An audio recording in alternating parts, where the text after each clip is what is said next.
परम पूज्य गुरुदेव पंडित श्री राम शर्मा आचार्य जी के दिव्य दर्शन से प्रेरणा लेकर चलिए कर्म योग के 50 सिद्ध सूत्रों की एक यात्रा शुरू करते हैं। देखिए, ये सिर्फ सूत्र नहीं है, ये जीवन को बदलने वाले प्रमाणित सिद्धांत हैं। ये वो ज्ञान है जो हमारे विचारों को शक्ति देता है और हमारे कर्म को पूजा बना देता है। तो आइए साथ मिलकर समझते हैं कि कैसे हम सब निष्क्रियता को त्याग कर अपने जीवन को और भी ज्यादा सार्थक बना सकते हैं। तो शुरुआत कहाँ से करें? हमारी इस यात्रा का पहला कदम है कर्म के असली स्वरूप को समझना। आखिर कर्म है क्या? यही वो नींव है जिस पर कर्म योग का पूरा भवन खड़ा होता है। देखिए, चाहे कोई लोहार हो, किसान हो, वैज्ञानिक हो या कोई बुजुर्ग, हर कोई अपने अपने कर्म में लगा हुआ है। और यही कर्म योग की सबसे पहली और बुनियादी सीख है। कर्म योग पुस्तक हमें बताती है कर्म ही पूजा है। सफल जीवन की दिशाधारा सिखाती है कि फल की चिंता किए बिना अपना कर्तव्य निभाना ही सच्चा कर्म है। और हमारा काम चाहे जो भी हो, गायत्री महाविज्ञान के अनुसार जब हम प्रत्येक प्रयास को ईश्वर को समर्पित करते हैं तो वो कर्म अपने आप में शुद्ध हो जाता है। और हां, जीवन जीने की कला हमें याद दिलाती है कि सेवा भाव से किया गया छोटा सा कर्म भी महान तपस्या बन जाता है। अब कर्म के दो रास्ते हमारे सामने हैं। एक तरफ है आलस्य का अंधेरा जो हमें जकड़ लेता है।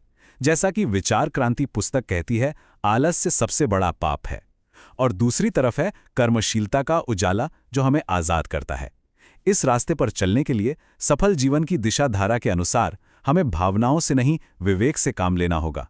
और मन की शक्ति पुस्तक की तरह अपने श्रम को ही अपना सच्चा मित्र समझना होगा, क्योंकि आखिर में कर्म योग हमें यही सिखाता है कि कर्म में निरंतरता ही सफलता की कुंजी है। तो हमारे कर्म और हमारी भीतरी दुनिया के बीच रिश्ता क्या है? बहुत गहरा। जब हम अपने काम को एक कर्तव्य की तरह करते हैं तो जीवन जीने की कला के अनुसार कोई थकान नहीं होती। यही वो निष्ठा है जो सफल जीवन की दिशा धारा के मुताबिक आत्म शांति लेकर आती है। और इसके ठीक उलट विचार क्रांति हमें चेतावनी देती है कि कर्म से भागना स्वयं से भागना है। यह संतुलन बहुत जरूरी है, क्योंकि मन की शक्ति हमें याद दिलाती है कि कर्म के बिना ज्ञान केवल एक भार है। सोचिए, हमारे कर्म एक नदी की तरह हैं जो धीरे धीरे हमारे जीवन की जमीन को आकार देते हैं। फल कब मिलेगा ये उतना जरूरी नहीं है। सफलता की जननी संकल्प शक्ति पुस्तक के अनुसार कर्म का फल आपके कर्म की गुणवत्ता पर निर्भर करता है। जब हम गायत्री महाविज्ञान के बताए अनुसार अपने कर्म को एक यज्ञ की तरह पवित्रता से करते हैं तो हम सही दिशा में बहते हैं।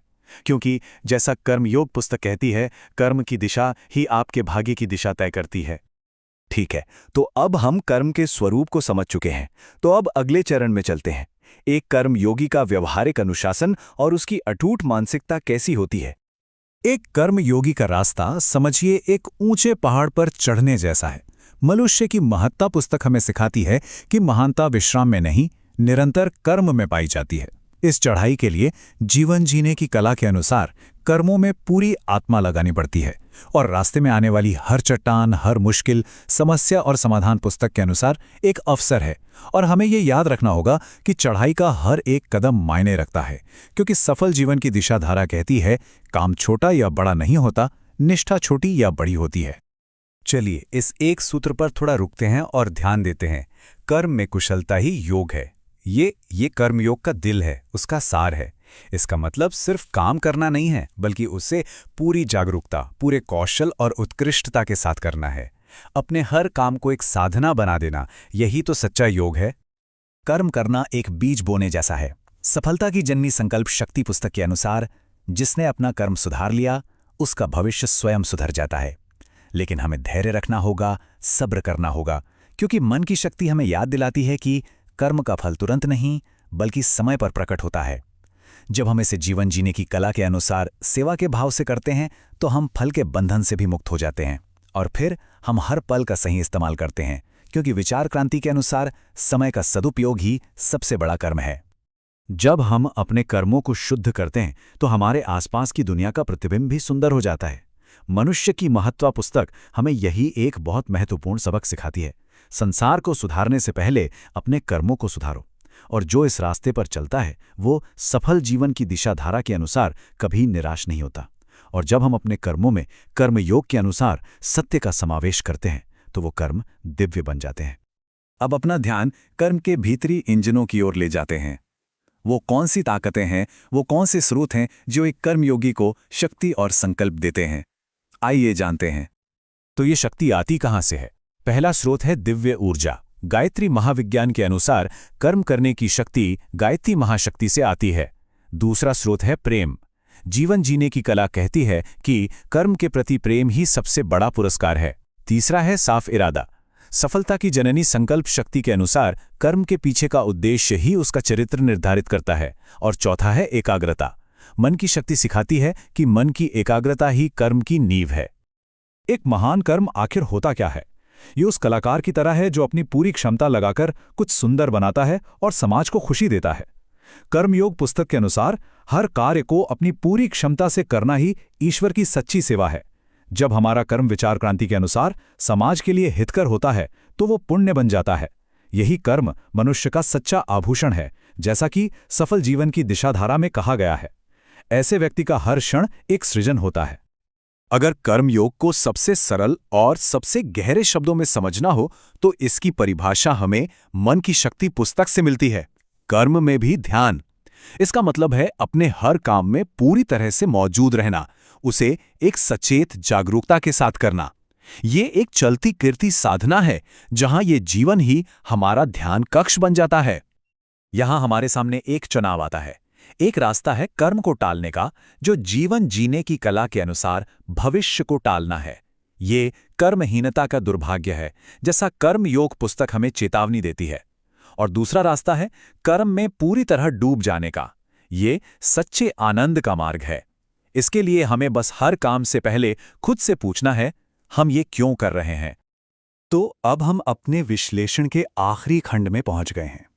ये हमें बताएगा कि कर्मयोग के मार्ग के अंत में आखिर कौन सा परम उद्देश्य है, कौन सी मुक्ति है। कर्मयोग का आखिरी इनाम कोई बाहरी चीज नहीं है, वो हमारे अंदर ही है। हम सीखते हैं कि कर्म से बड़ा कोई शिक्षक नहीं। हम पाते हैं कि जहां प्रेम है वहां कर्म बोझ नहीं लगता। हम समझते हैं कि असली महानता महान कर्म करने में है। और सबसे जरूरी बात, मन की शक्ति के अनुसार हम कर्म करते हुए भी साक्षी भाव रखना सीख जाते हैं, यानी अपने ही कामों को बिना किसी लगाव के देखना। और अंत में हम अपनी यात्रा के शिखर पर पहुंचते हैं। ये वो अवस्था है जहां श्रेष्ठ कर्म श्रेष्ठ परिणाम लाते हैं। हर एक कदम, हर एक पल हमें अपने लक्ष्य के और करीब लाता है। जब हम अपने कर्मों को गायत्री मंत्र की ऊर्जा से भरते हैं तो वो दिव्य हो जाते हैं और आखिरकार हम उस परम लक्ष्य को पा लेते हैं, जो है कर्म के बंधन से मुक्त होना। यही तो सच्ची स्वतंत्रता है। तो इन सभी सूत्रों से गुजरने के बाद एक सवाल मन में उठता है, आखिर कर्म का असली सार क्या है? हमने पूजा, कर्तव्य, अनुशासन, शक्ति सबके बारे में बात की, लेकिन इन सबका निचोड़ क्या है? और इसका जवाब हमें जीवन जीने की कला पुस्तक के इस अंतिम सूत्र में मिलता है। कर्म का त्याग नहीं, फल का त्याग ही सच्चा योग है। असली मुक्ति कर्म को छोड़ने में नहीं है, बल्कि कर्म करते हुए उसके फल से अनासक्त रहने में है। यही कर्म योग का सार है।